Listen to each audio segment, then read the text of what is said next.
¿Qué tal? Les habla Jorge Gestoso. En el programa de hoy, el panorama del Perú con otro notable invitado, Raúl Noblecilla Olaechea, abogado y ex viceministro de la Presidencia del Consejo de Ministros del Perú, directamente desde Lima.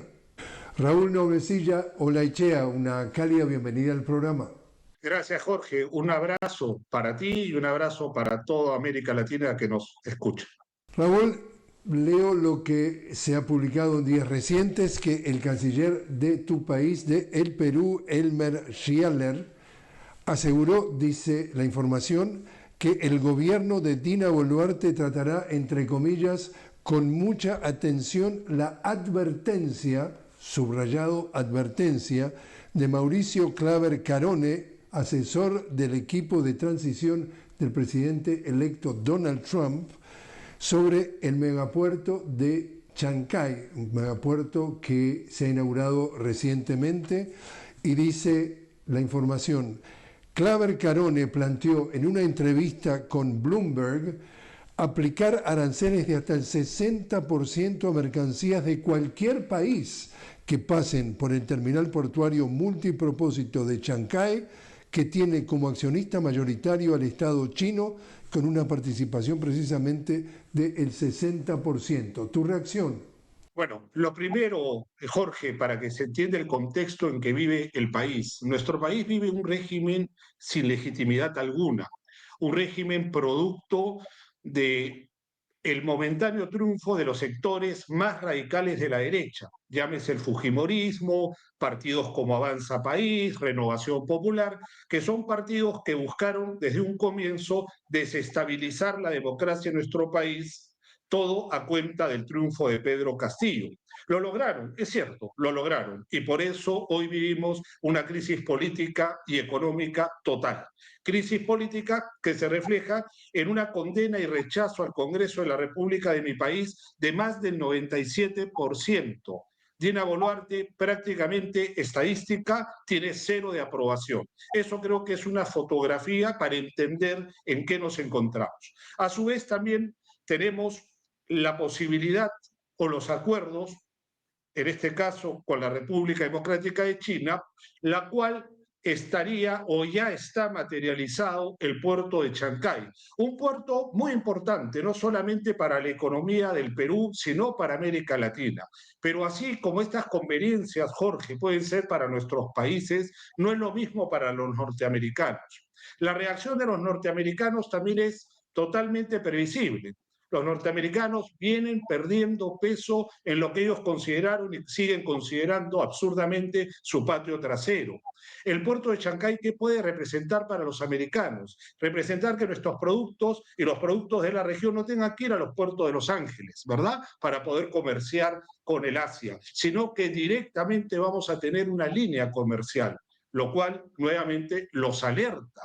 Tanto los alerta, Jorge, que sí, hay que fijarnos en estas reacciones de subir los aranceles, es decir, practicar embargos o tipo embargos que pueden dañar las economías de nuestros países, que pueden dañar a los pueblos de nuestros países, pero vale poco para los norteamericanos. Los norteamericanos han acostumbrado y se han acostumbrado, matan con balas, pero también matan, digamos, al hambre, matan al cerco, matan diplomática y políticamente con sus famosos cercos y embargos. Países de nuestra región que han luchado, siguen luchando, siguen resistiendo, son muestras heroicas de lo que estamos diciendo. Pero volviendo al punto, Jorge, los norteamericanos no se quedan solo en tema de aranceles, de presiones tributarias. Ellos invaden. Nuestro país ha permitido el ingreso de tropas armadas norteamericanas, lo sigue permitiendo. ¿Bajo qué pretexto? El pretexto de la lucha antinarcóticos. Una lucha, pues, Jorge, que sabemos más que bien que puede ser paralizada, detenida y superada con un abrir y cerrar de ojos. Pero los norteamericanos necesitan un gran pretexto, no solo económico, sino de poner sus bases militares en nuestra región.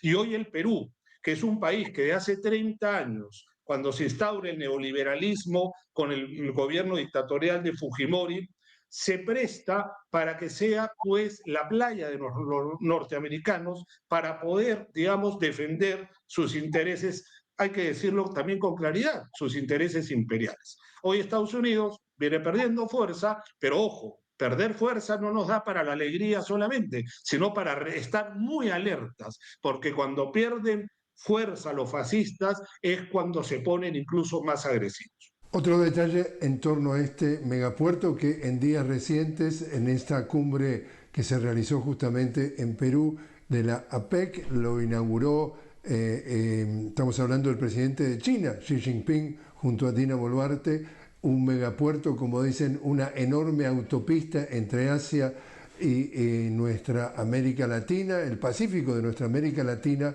Se informó después que dentro de la cooperación, entre comillas, entre Estados Unidos y el Perú, Estados Unidos iba a disponer de scanners, es decir, como detectores de material, como cuando uno pasa en un aeropuerto a través del control de metales, por decirlo fácilmente, scanners a la salida del puerto de Chancay, repito, scanners a la salida del puerto de Chancay para revisar el material, la mercancía que sale de ese puerto para asegurar, entre comillas, la seguridad del Perú. También, tu reacción. Bueno, es más de lo mismo, es una prueba más de absurdas reacciones, de injerencias totales, de ruptura de soberanía de los pueblos como el Perú, ¿verdad? ¿Qué tienen que hacer los norteamericanos en gritos pseudos de libertad y de protección? Como si nos sigamos, bueno, es que nos siguen tratando como colonia, nos siguen tratando como repúblicas de segunda clase, nos siguen tratando como patio trasero. Pero esto no solo se está deteniendo, Jorge, sino ya empieza esto a cambiar.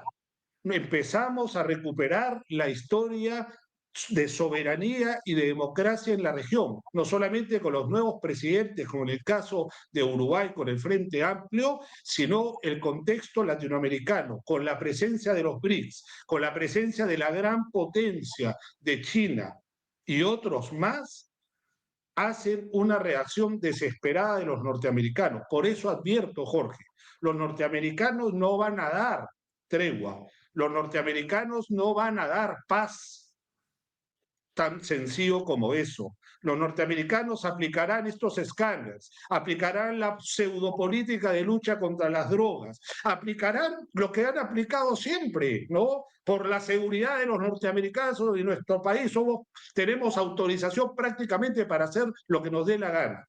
Pero hoy ya nos enfrentamos no solamente al imperialismo y el imperio contra sus pueblos vasallos, sino que gracias a Dios hoy tenemos potencias más incluso desarrolladas e importantes que nos pueden soportar y nos pueden acompañar en un proceso de liberación económica y política que aún le falta a nuestros países. Así que lo único que podemos decir, Jorge, es estar muy alertas y cambiar a los gobiernos, porque gobiernos entreguistas como el de Dina Boluarte es muy fácil jugar al doble rasero, ¿verdad? Con los chinos hablo en chino, con los americanos hablo en inglés. Pero lógicamente los americanos tienen más peso político aún. ¿Por qué? Por la sencilla razón de que este país ha estado mal acostumbrado a recibir los designios de las políticas norteamericanas a lo largo de décadas. Y esto tuvo una mayor implicancia en la dictadura de Fujimori, en donde cambiamos la constitución política y nos pusimos en una constitución receta del tío Sam, que es lo que nos ha mantenido y nos sigue manteniendo como una playa neoliberal y, lógicamente, soportando todas las penurias que estos programas traen. 10 millones de seres humanos pobres en un país tan rico como el nuestro, Jorge. Tú eres abogado y fuiste además viceministro de la presidencia del Consejo de Ministros durante la presidencia de Pedro Castillo, que para una audiencia que vive fuera del Perú, estamos hablando de un maestro rural que a pulso desafió el establishment y ganó la elección. Ya antes de ganar le empezaron a ponerlo contra las cuerdas. Cuando llegó a segunda vuelta con Keiko Fujimori, que tiene, la hija de Alberto Fujimori, que tiene procesos penales por supuesto lavado de dinero, ya antes, durante un mes, dijo que había sido un fraude y no quiso aceptar el triunfo de Castillo. No le alcanzó con eso, llegó a la presidencia y allí le empezaron a pegar contra las cuerdas que durante 1 año y medio no lo dejaron ni siquiera respirar y le dieron un golpe de Estado parlamentario y hoy Pedro Castillo está tras las rejas y domina, entre comillas, la presidencia, la derecha al frente de Dina Boluarte. Cuéntanos si fue un golpe de Castillo a la oligarquía o la oligarquía lo sacó de circulación tan pronto pudo. Los que perdieron las elecciones hoy nos gobiernan. Y para llegar al gobierno, los que perdieron las elecciones, los que no tuvieron el respaldo popular, tenían que hacer un golpe de Estado. Si hablamos de un golpe de Estado, tenemos que ser muy prácticos y tener una visión total de lo sucedido en mi país. Pedro Castillo, no solo como figura, representa algo que la derecha nunca pudo prepararse. Jamás la derecha en nuestro país, una derecha clasista, una derecha racista, podía entender que un maestro rural del distrito más pobre del Perú pueda convertirse en el presidente de la República. Eso no podía ser admitido por una derecha y un sector social clasista y racista, y hay que tenerlo muy presente. Pedro Castillo, o mejor dicho, el pueblo, desafía y rompe esta barrera tradicional. Eso solo, Jorge, ya fue suficiente para decir que Pedro Castillo era terrorista, para decir que íbamos prácticamente a vendernos a Bolivia con el tema de Evo Morales, para decir prácticamente que nos íbamos a vender a los extraterrestres. Es decir, la campaña mediática sostenida por estos grupos de poder que manejan el 90% de los medios de comunicación, que aún por más redes sociales que existan, Jorge, siguen teniendo un papel rebote preponderante en la política, al menos en mi país, fueron los artífices de un golpe que termina de consumarse un 7 de diciembre de 2022. Pero ojo, no sucede 2 días antes que se preparan las cosas. Se vino preparando el golpe desde el mismo momento que Pedro Castillo gana las elecciones. El mismo momento que el pueblo pone a su presidente, ese mismo momento la derecha jura sacar al presidente del pueblo. ¿Y hoy qué tenemos? Hoy tenemos a una Dina Boluarte que era de la plancha presidencial.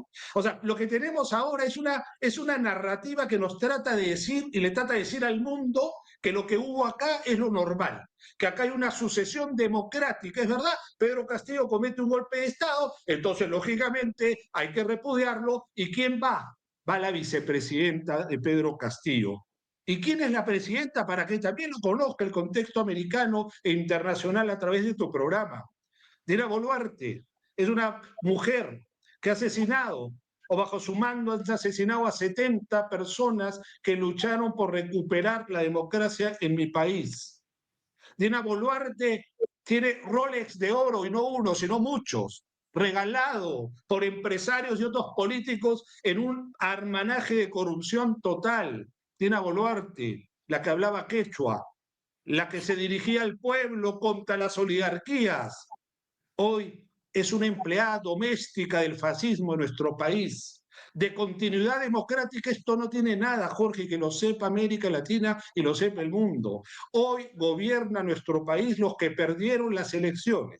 Hoy nos gobiernan desde el Club Nacional, donde están todos los grandazos de Lima. Hoy nos gobiernan desde los bancos. Hoy nos gobiernan desde el norte, desde ese país del norte. Pero hoy también tienen el rechazo no solo de la población, sino la solidaridad internacional que se empieza a aplicar a través de políticas económicas, como el caso de los BRICS, el caso del puerto de Chancay y otros. que no son para salvar ni reconocer el gobierno espurio de Dina Boluarte, sino son para salvar y reconocer que aquí hay una patria digna, una patria que lo tiene todo y que podemos alcanzar paz, justicia social y en democracia. Nadie quiere guerra, nadie quiere violencia, Jorge, pero queremos paz y queremos que se respete el voto popular. Raúl, te invito a hacer una pequeña pausa. Estamos hablando directamente desde el Perú con Raúl Noblecilla Olaechea. Raúl ha sido ex viceministro de la presidencia del Consejo de Ministros de la presidencia de Pedro Castillo, que ha sido derrocado, como nos explica Raúl. Nos está hablando desde Lima sobre la situación en el Perú. Enseguida regresamos.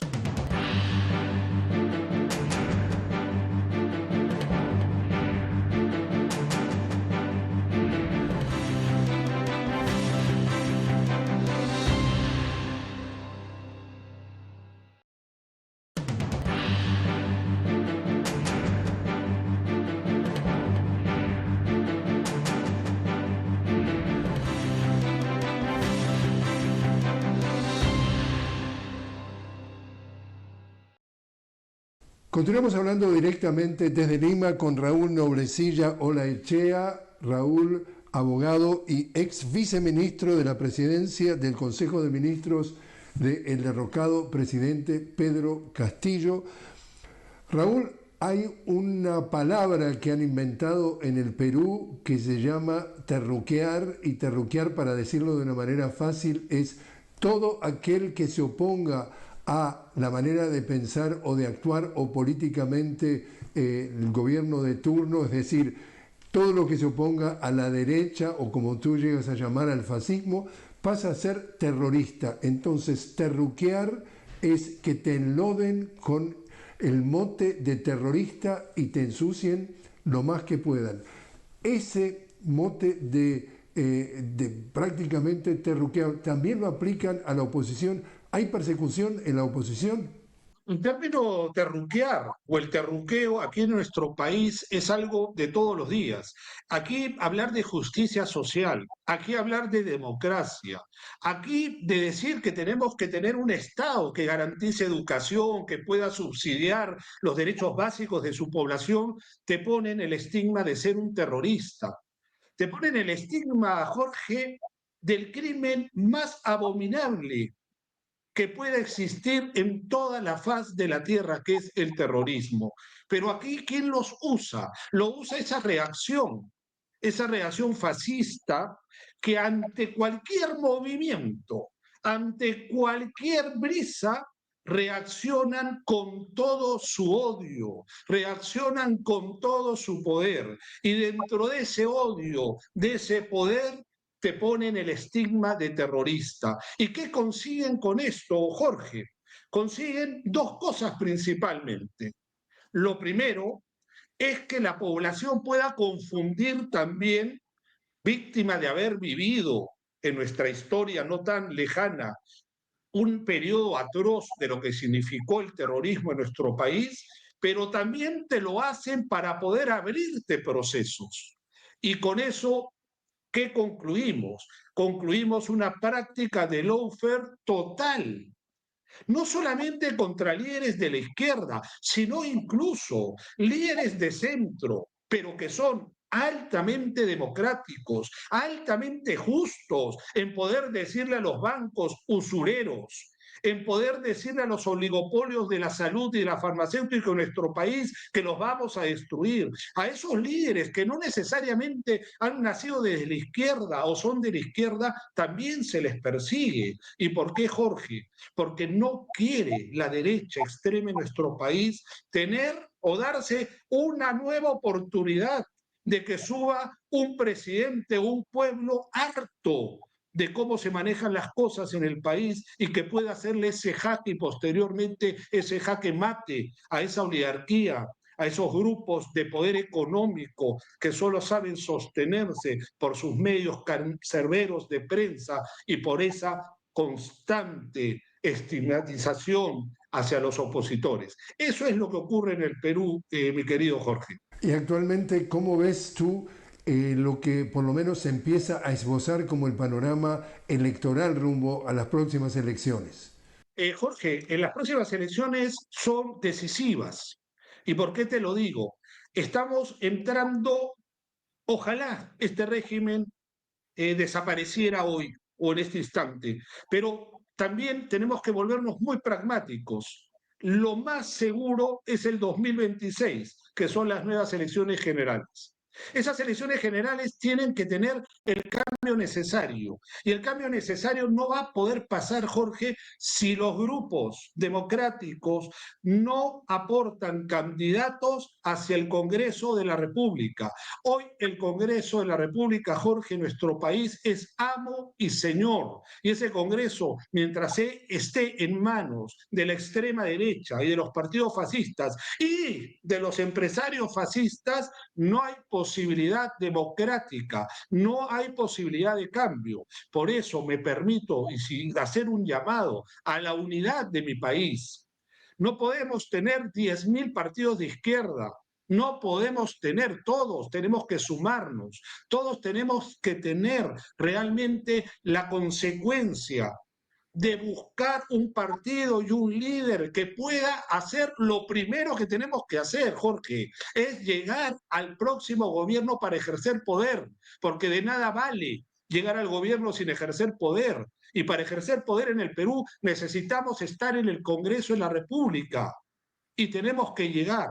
Por eso tenemos que apostar a partidos que hoy luchan, como Podemos Perú, del cual me permito, y sin ser mérito de propaganda, del cual estoy militando, que no es un partido de izquierda conocido de izquierda, pero es un partido de centro democrático, cuyos líderes vienen siendo perseguidos políticamente. ¿Eso qué nos lleva a decir, Jorge? Que no solamente es un tema de izquierda o de centro, es un tema de democracia. A los líderes democráticos, a los que pelean contra el estado actual de las cosas y de la economía, cómo se está manejando, todos tenemos que unirnos, todos, porque todos estamos del otro lado de la mesa, porque el lado que nos gobierna es el lado del fascismo. Es una lucha contra el fascismo, mi querido Jorge. Y por último, entonces, Raúl, ya ahora como experto en América Latina, ¿cómo ves tú el panorama en las Américas? Alentador, Jorge, pero a la vez también cauteloso. América Latina hemos sido y seguimos siendo muy cíclicos.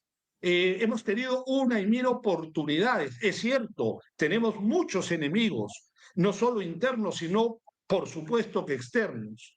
Pero eso nos tiene que llevar a la reflexión, Jorge. No se trata del gobierno, no se trata de ganar una elección cada 5 años, se trata de consolidar poder, porque la única forma de hacer una distribución equitativa y digna de la riqueza para las grandes mayorías es con poder. No es pasando el sombrero a los empresarios, como nos han venido acostumbrando a lo largo de nuestros años en América Latina. El pueblo es el soberano, el pueblo es el único dueño de la patria y de su destino histórico. Él no reclama mis limosnas, ni el Estado tiene que ser misericordioso. El Estado tiene que tener el rol de darle dignidad a cada vida humana, salud, vivienda, educación, seguridad. ¿Qué estamos pidiendo? ¿Eso es propio de terroristas o de democráticos? Pues somos democráticos, Jorge, y aspiramos a eso. Ojalá que todos los próximos gobiernos en nuestra América Latina, gobiernos progresistas, entiendan que no basta con llegar al gobierno, sino hay que ejercer poder. Para eso la democracia tiene que empezar a ser cada vez más participativa. Esa es la única forma de comenzar a consolidar una América Latina distinta. Raúl, muchísimas gracias por estar con nosotros. Un fuerte abrazo, Jorge.